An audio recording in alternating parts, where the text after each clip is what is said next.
సముద్రంలో మునిగిన ద్వారకా నగరం కోసం మనందరికీ తెలుసు. కానీ ఆంధ్రప్రదేశ్లో విశాఖపట్నం సముద్రంలో ఒక టెంపుల్ మునిగి ఉందని మీలో ఎంతమందికి తెలుసు? చాలామంది వైజాగ్ బీచ్కి వెళ్తూ ఉంటారు, సన్ రైజ్ చూస్తూ ఉంటారు, సెల్ఫీలు కూడా దిగుతూ ఉంటారు. కానీ అలల కింద ఒక రహస్యం దాగి ఉందని మీలో ఎవరికైనా తెలుసా? ఈ సముద్రం కింద వందల సంవత్సరాల క్రితం ఒక టెంపుల్ దాగి ఉంది. ఆ టెంపుల్ పేరే విశాఖేశ్వర ఆలయం. విశాఖపట్నం పేరుకి కారణం ఏందని చెబుతున్న ఈ టెంపుల్ రహస్యం ఏంటో ఈ వీడియోలో చూద్దాం. వైజాగ్ అని పిలిచే ఈ నగరం ఒకప్పుడు తూర్పు తీరంలో అత్యంత ముఖ్యమైన ఓడరేవుల్లో ఒకటి. వేల సంవత్సరాల క్రితమే ఈ ప్రాంతానికి వ్యాపార నౌకలు వచ్చేవి. ఇండోనేషియా, దక్షిణాసియా, శ్రీలంక ఇలా వివిధ దేశాల నుంచి వ్యాపారం జరుగుతూనే ఉండేది. అసలు ఈ ప్రాంతానికి విశాఖపట్నం అనే పేరు ఎలా వచ్చింది? దీనిపై చరిత్రకారుల మధ్య వేరువేరు అభిప్రాయాలు ఉన్నాయి. అందులో అత్యంత ప్రసిద్ధమైన కథ విశాఖేశ్వర టెంపుల్.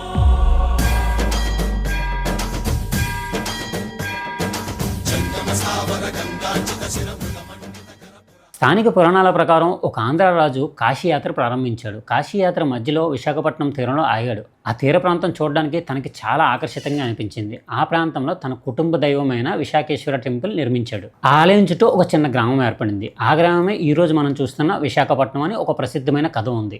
అయితే ఇక్కడే ఒక మొదటి ప్రశ్న మొదలవుతుంది. అసలు ఈ ఆలయం బీచ్ రోడ్లో ఇప్పుడు ఎక్కడుంది? ఎందుకని ఎవరికీ కనిపించట్లేదు? కొంతమంది ఒక భయంకరమైన తుఫాను ఈ ఆలయాన్ని సముద్రంలో కలిపేసుకుందని నమ్ముతారు. అండ్ ఇంకొంతమంది దశాబ్దాల పాటు సముద్ర తీరంలో జరిగే భౌగోళిక మార్పుల వల్ల ఈ ఆలయం నీటిలో మునిగిపోయిందని కొంతమంది నమ్ముతారు. కానీ ఇది నిజమని నిరూపించే పూర్తి ఆధారాలు ఇప్పటికీ లేవు. మరి ఈ కథ ఎందుకు ఇన్ని సంవత్సరాల ప్రాచుర్యంలో ఉంది? దానికి కారణం కొన్ని ఆశ్చర్యకరమైన వివరాలు ఉన్నాయి. ఒక కథ 100 సంవత్సరాల జనాల్లో ఉండడమే కష్టం. అలాంటిది ఈ కథ దశాబ్దాల పాటు ఉంది. ఎందుకుంది? ఎందుకు అంటే ఈ కథ పుస్తకాల్లో మాత్రమే లేదు. సముద్రంతో జీవితాన్ని గడుపుతున్న మత్స్యకారులు కూడా ఈ కథ చెబుతున్నారు.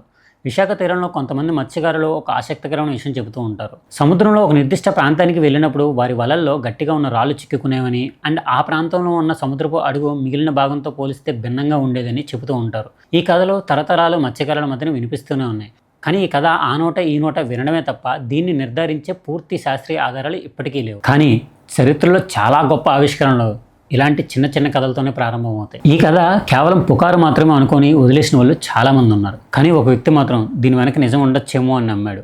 ఆయనే మెరైన్ ఆర్కియాలజీపై పనిచేసిన ప్రొఫెసర్ గంగాధరం.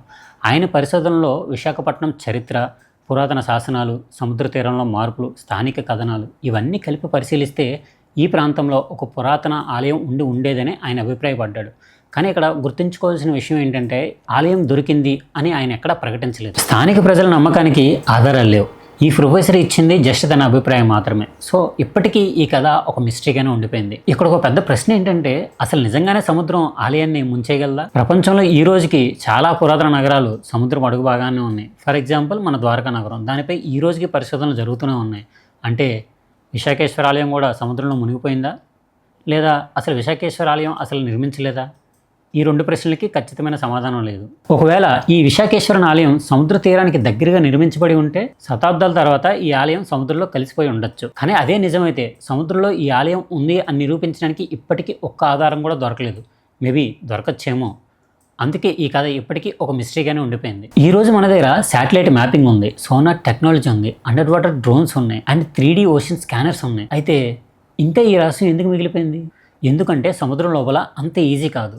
సముద్రం లోపల ఇసుక నిరంతరం మారుతూనే ఉంటుంది. సముద్రంలో ఒక ప్రాంతం ఈ రోజు కనిపిస్తే అది రేపు కప్పుబడిపోవచ్చు. అందుకే సముద్ర పురావస్తు పరిశోధనలు చాలా క్లిష్టమైనవి. మేబీ ఫ్యూచర్లో ఇంకా అడ్వాన్స్డ్ టెక్నాలజీ వచ్చినప్పుడు ఈ సముద్రం తన లోపల దాచుకున్న రహస్యాలన్నీ బయట పెట్టచ్చేమో.